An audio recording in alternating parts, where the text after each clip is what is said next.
খড়গপুর নেমে আমরা এখান থেকে একটা গাড়ি করে নিয়েছি, কারণ আমরা রয়েছি 6 জন। আর এখান থেকে 2টো ব্রেক জার্নি করতে হতো বাসে গেলে পারে, যে জায়গাটায় আমরা যাব ওদের বাড়ি যেখানে রয়েছে, তো সেখানটায়। তো আমরা ভাবলাম যে আমরা একটা গাড়ি করে নিই, কারণ আমাদের বিকেলে আবার ফিরতে হবে, আমরা বিকেলের ট্রেনে আবার ফিরে আসব। কারণ হচ্ছে হাজব্যান্ডের আর ওই ভাইগুলোরও যারা আমাদের সঙ্গে গেছে ওদেরও অফিস রয়েছে, অফিস যেহেতু মিস করতে পারবে না, সেই জন্য ভাবলাম তাহলে গাড়ি করে নিয়ে আসার সময় আমাদের একটু সুবিধে হবে, যাতে করে ট্রেনটা যাতে আমাদের মিস না হয়ে যায়। সেই জন্য আমরা গাড়ি করে এখন যাত্রা শুরু করেছি। তো চলো, এই দেখো যেটা দেখানোর সেটা হলো এই যে মাটির দোতলা বাড়ি। আমি না প্রথম দেখলাম, কে কে এরকম দেখেছো অবশ্যই কমেন্টে জানিও।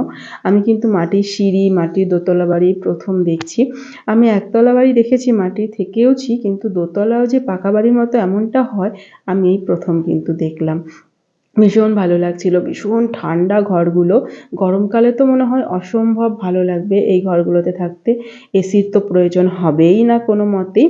তো চলো, এবার হচ্ছে এই যে হিরো, আজকে যিনি প্রথম ভাত খাবেন দুধের বদলে, তো তার আজকে এখন এখানে ফটোশ্যুট হচ্ছে, স্নান করানো হবে তাকে। আর সে সুন্দর করে পোজও দিচ্ছিল ফটোশ্যুট করানোর সময়, একদম কান্নাকাটি করছিল না, দেখবে এখনই হেসে দেবে। হাসতে হাসতে সুন্দর করে বেশ পোজ দিচ্ছিল। ওই দেখো এত কিউট, এত ভালো না, যখনই কোলে নিচ্ছি কোলে চলে আসছে, ভীষণ ভালো।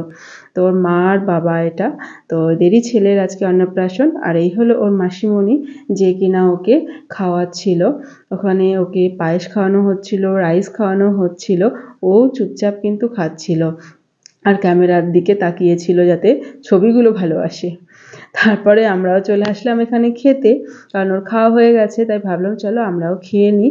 তারপরে এখানে দিয়ে গেল আমাদের ফ্রায়েড রাইস, চানা পনির, আর হচ্ছে খেয়েছি হচ্ছে সাদা ভাত, তার সাথে দিয়ে গেছিলো হচ্ছে ঝুরি আলু ভাজা, এখানে দিয়ে গেছে মাছের মাথা, তেল দিয়ে একটা চচ্চড়ি, সমস্ত সবজি দিয়ে, আর হচ্ছে সবজি দিয়ে ভেজ ডাল।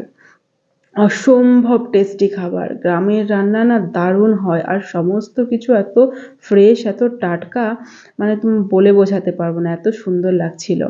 এই যে মাছ, এই মাছ হচ্ছে আমি এখানে 2 থেকে আড়াই পিস আমি মাছ খেয়ে নিয়েছি। ভাবতে পারছো, যে মানুষটা বাড়িতে 1 পিসের বেশি মাছ খায় না, ভালো লাগে না, আর এখানে আমি আড়াই পিস মাছ খেয়ে নিয়েছি। তারপরে দিয়ে গেছে চাটনি, পাঁপড়, মিষ্টি, আর হচ্ছে পায়েস। এমনকি আমি পায়েসও খাই না অনুষ্ঠান বাড়ি, কিন্তু এখানে আমি খেয়েছি, এত ভালো লেগেছে।